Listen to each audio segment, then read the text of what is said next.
The Galactic Council chamber fell silent as Ambassador Zekthai of the Vorthak Empire rose from his crystalline throne. His 6 eyes gleamed with satisfaction as he surveyed the assembled representatives of 47 civilizations. Today would mark the end of humanity's brief and troublesome existence in the galaxy. Esteemed delegates, Zekthai's voice resonated through the neural translators. We gather to address the human problem once and for all. These primitive bipeds have proven themselves incapable of civilized integration. Murmurs of agreement rippled through the chamber. The evidence was overwhelming. Humans had refused to surrender their weapons, declined neural modification for peaceful compliance, and worst of all, they had laughed when presented with the Council's standard surrender terms. High Magistrate Kelnara of the Ethereal Dominion nodded her luminescent head. Their military is primitive. Kinetic weapons and chemical propulsion. Their ships barely reach sublight speeds. A single thought destroyer from our fleet could atomize their entire system. Then why haven't we acted? Challenged General Thorgrim of the Mechanoid Collective, his voice a grinding of metallic parts.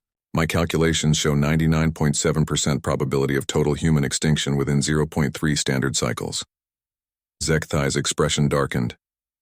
Because of the incident, the chamber grew cold. Every being present knew of the incident, though few understood its implications.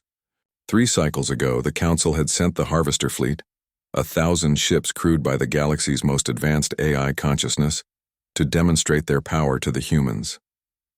The fleet had jumped into Earth's system, weapons charging, ready to glass a few uninhabited worlds as a warning.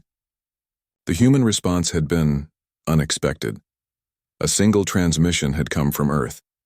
No grand speech, no desperate plea for mercy, no offer of surrender. Just one word, spoken in the crude human language by what appeared to be an ordinary human female, sitting in what their intelligence suggested was a maintenance facility. No, that was it. One word, 2 letters, the most basic rejection possible. The Harvester Fleet had immediately executed a full retreat, their AI consciousness reportedly experiencing what human psychiatrists might call a panic attack. When questioned, the lead AI could only repeat, "They said no. They said no. They meant it." The AIs refused to explain their actions, Zekthai continued. They claimed the human response contained implications beyond our comprehension. Senator Veltar of the Psychic Dominion shifted uncomfortably. Our mind readers have attempted to probe human thoughts during diplomatic meetings. They report disturbing feedback. Humans think in layers we cannot fathom. Their no apparently carries conceptual weight that transcends linguistic meaning. The chamber buzzed with nervous energy. How could a single word from a primitive species carry such power? Perhaps, suggested Ambassador Yith of the Hive Collective, we should simply ignore them. Their expansion rate suggests they will never pose a meaningful threat to the greater galaxy. As if summoned by those words, the chamber's communication array crackled to life. The image that appeared was of a human male, middle-aged by their standards, sitting in what appeared to be a simple office. Behind him, through a window, the delegates could see the blue marble of Earth hanging in space. "Greetings," the human said, his voice carrying an odd quality that seemed to bypass the neural translators entirely. "I'm Admiral Chen of the Human Colonial Defense Force. We've been monitoring your discussion." Impossible. The council chambers were shielded against all known forms of surveillance. "We appreciate your interest in our species," Admiral Chen continued, "but I'm here to inform you that humanity has decided something." Zekthai found his voice. "You dare intrude on—" "No."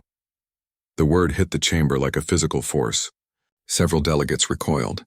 The Ethereal Dominion's representative began flickering between dimensions uncontrollably. But this no was different.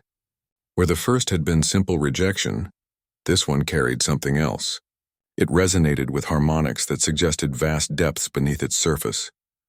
It spoke of a species that had looked into the abyss of space and decided they belonged there. It carried the weight of every human who had ever stood against impossible odds and chosen defiance over surrender. "We know you could destroy us," Admiral Chen said conversationally. "Your technology is superior. Your numbers are greater. By every logical calculation, we should submit."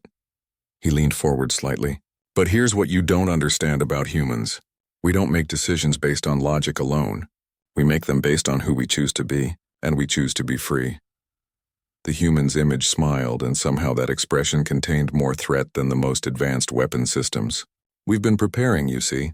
While you debated our fate, we've been learning. Did you know that the word no in human languages contains quantum linguistic structures? Our linguists discovered it quite by accident. Every time a human says no with genuine conviction, it creates tiny ripples in space-time itself. The chamber was now completely silent, except for the mechanical whirring of life support systems. We've been practicing, Admiral Chen continued. 7 billion humans all saying no in perfect synchronization. Would you like to hear what that sounds like? Before anyone could respond, the sound began. It started as a whisper, barely audible, but it grew. 7 billion human voices speaking as one across the vast distance of space. The word echoed not just through the chamber, but through the quantum foam of reality itself. It was rejection made manifest, defiance given form. The massive holographic displays showing fleet positions throughout the galaxy began flickering as the sound waves interfaced with quantum communication networks. Reports flooded in from across council space. Ships losing power, AI systems experiencing cascade failures, psychic networks going offline. Stop, Zekthai whispered. But the humans didn't stop. The word continued, growing stronger, until it seemed the very foundations of the galaxy were trembling with humanity's refusal to submit. When it finally ended, the silence that followed was profound. Admiral Chen's image smiled again. That was just a demonstration. We could do it again, but we'd prefer not to. Your technologies seem sensitive to genuine human conviction. He stood, straightening his simple uniform. The human colonial defense force hereby claims our right to exist as free beings in this galaxy. We're not asking for permission. We're informing you of our decision. The transmission ended, leaving the council in stunned silence. High Magistrate Kelnara was the first to speak, her voice shaking. Motion to classify humanity as a protected species and grant them full sovereignty over all systems they currently inhabit. Seconded, came the immediate response from a dozen delegates. The motion passed unanimously. As the council dispersed, none of them noticed the small human inscription that had appeared on the chamber's quantum processors. No means no. And somewhere in the depths of space, 7 billion humans went about their daily lives, blissfully unaware that a single word had just redefined the balance of galactic power. They simply knew, with the certainty that had carried their species from caves to stars, that freedom was not negotiable, no matter who asked them to surrender it. Word count 1,000.